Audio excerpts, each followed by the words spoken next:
Hi friends, மந்தி biryani.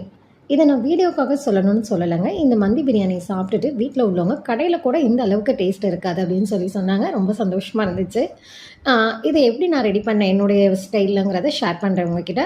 So நம்மளுடைய ஃபாத்தி homemade மந்தி மசாலாவில் 4 ஸ்பூன் போட்டுட்டேன். ஸோ இதில் நம்ம என்னென்ன கொடுத்து அரைச்சிருக்கோம் அப்படிங்கிறத நான் கமெண்ட்டில் ஷேர் பண்ணுறேன். அதுக்கப்புறம் இஞ்சி பூண்டு பேஸ்ட்டில் 2 ஸ்பூன் போட்டுட்டேன். அதுக்கப்புறம் என்கிட்ட பட்டர் இல்லை, அதனால ஆயில் ஊற்றி அப்ளை பண்ணிக்கலான்ட்டு ஆயிலை ஊற்றி நான் மசாலாவை நல்லா அப்ளை பண்ணிக்கிட்டேன். அதில் உப்பு தேவையான அளவு உப்பு 1 ஸ்பூன் போட்டுட்டேன். ஒரு லெமன் புழிஞ்சு ஊற்றிக்கிட்டேன். சிக்கன் 1.5 கிலோ தக்கன இதுக்குள்ள மசாலா தான் இது. ஸோ 5 பீஸாக இருந்துச்சு. 5 பீஸாக நம்ம நல்லா மேக்னேட் பண்ணி நல்லா கொஞ்சம் நேரம் 1 ஹவர் கிட்ட ஊற வச்சுக்கிட்டேன். ஸோ 1 மணி நேரம் ஊறினா தான் நல்லாயிருக்கும் டேஸ்ட்டு. நாளே நம்ம வேணுனாலும் ஊற வச்சுக்கலாம்.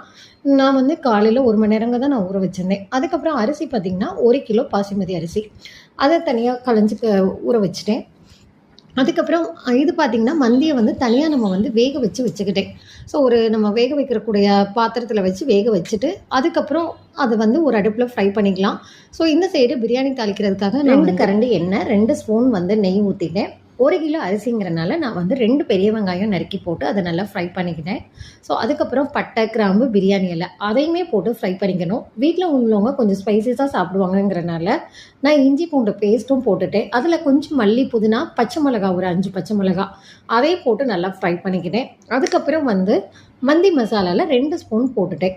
ஸோ இதெல்லாம் போட்டுட்டு நல்லா நம்ம ஃப்ரை பண்ணிவிட்டு ஒரு சைடு சிக்கன் எல்லாம் ஃப்ரை பண்ணி தனியாக எடுத்து வச்சுட்டேன். அது 6 நாளும் ஒன்றும் இல்லை, சிக்கன் நம்ம ஃப்ரை பண்ணி வச்சுருக்குது. அதுக்கப்புறம் இந்த தண்ணிக்கு தக்கன உப்பு போட்டுக்கணும். ஸோ ட்ரை லெமன் என்கிட்ட இல்லை, அதனால நான் ஒரு லெமன் புழிஞ்சதை நல்லா பாதி லெமனை நான் ஃபுல்லாக வெறும் பேனில் போட்டு ட்ரை பண்ணிக்கிட்டு தண்ணி ஊற்றினோன்னே நான் அந்த லெமனுடைய தோலையும் பாதியை போட்டுட்டேன். லெமன் போடாட்டி ஒன்றும் இல்லை, நம்மளுடைய மசாலாவில் நம்ம ட்ரை லெமன் கொடுத்து தான் நம்ம அரைக்கிறோம். ஸோ தண்ணி நல்லா கொதிச்சா நான் அது நெக்ஸ்ட்டு நம்ம தம் போடுறது தான். 1க்கு நான் 1.25 தண்ணி ஊற்றிருக்கேன். ஸோ தண்ணி ஊற்றி நல்லா கொதிச்சதுக்கப்புறம் அரிசியை போட்டுட்டு அரிசியும் தண்ணியுமா நல்லா பிறண்டுட்டு வரையில் தம் போட்டுடணும். அடுத்தது தம் போடுறது தான். கீழே ஒரு தோசைக்கல்லை வச்சுட்டு நம்ம அடுப்பு ஸ்லிம்லேயே தான் இருக்கணும். ஸோ அதுக்கப்புறம் நம்ம ஃப்ரை பண்ணி வச்சுருந்த சிக்கன்லாம் வச்சுட்டு ஸ்மோக்கி ஃப்ளேவருக்காக சார்கோலில் வச்சு அதை ரெடி பண்ணிட்டேன். ஸோ நம்ம அதுக்கப்புறம் ஒரு 15 நிமிஷத்துக்கிட்ட நம்ம திரும்பவும் எதுவுமே மூடி திறக்கவும் கூடாது, எதுவும் அரிசி திரும்ப கிண்டவும் கூடாது. அப்படியே 15 நிமிஷம் கிட்டே இருக்கணும். அதுக்கப்புறம் நம்ம ஓப்பன் பண்ணி அந்த சார்கோலை எடுத்துட்டால் நம்மளுடைய மந்தி பிரியாணி ரெடி.